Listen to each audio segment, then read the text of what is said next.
All right, so I had to take a seat in this beautiful little green tunnel right here. I'm going to kind of talk about this one. This might be a little controversial. It's something that I noticed really early on in the travel industry in the space is that when it comes to diversity, the travel industry is it's hypocritical. And I will, yeah, no, it's full of shit, really. If the travel space can't make any money from you, they don't particularly care about you. And I don't think it's just the travel industry. I think that's just how it goes.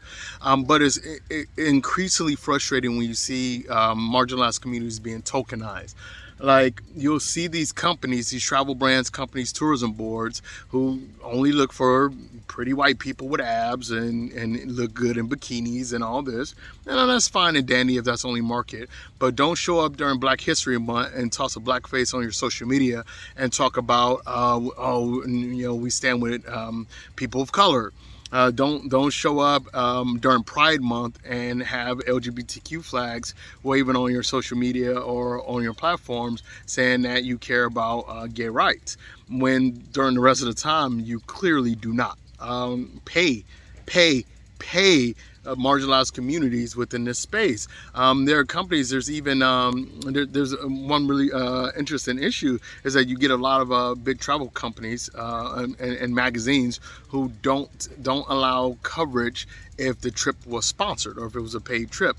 One of the biggest issues is you have a lot of people in marginalized communities coming from lower socioeconomic positions where they can't pay for a trip to Aspen and write about it and cover it unless they're being compensated for it. So there's so many aspects of the travel industry which are predatory, they're abusive, and they're flat out racist in so many instances. They're flat out racist, especially when you look at diversity, when diversity is only really presented from three perspectives. I would say LGBTQIA, or aka queer.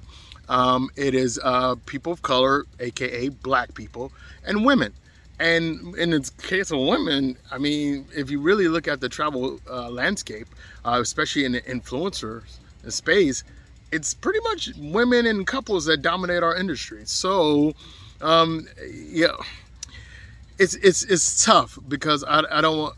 This is a tough topic for me because I've sat on so many diversity panels. I've been in so many meetings talking about this with people. I know so many companies who are really actually trying. I would say Moon Guides is really trying. I would say Traverse, Michael and Paul are really doing a great job.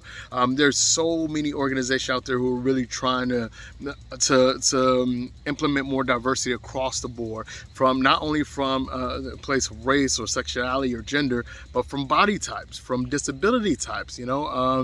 Kirsten and Sassy Wyatt, for example, who's blind, is doing phenomenal stuff on this. I'll link her below. But yeah, so that's one of the biggest things I've learned negatively in the past decade working in this industry, that when it comes to diversity, if there's no money to be made, the industry is largely silent.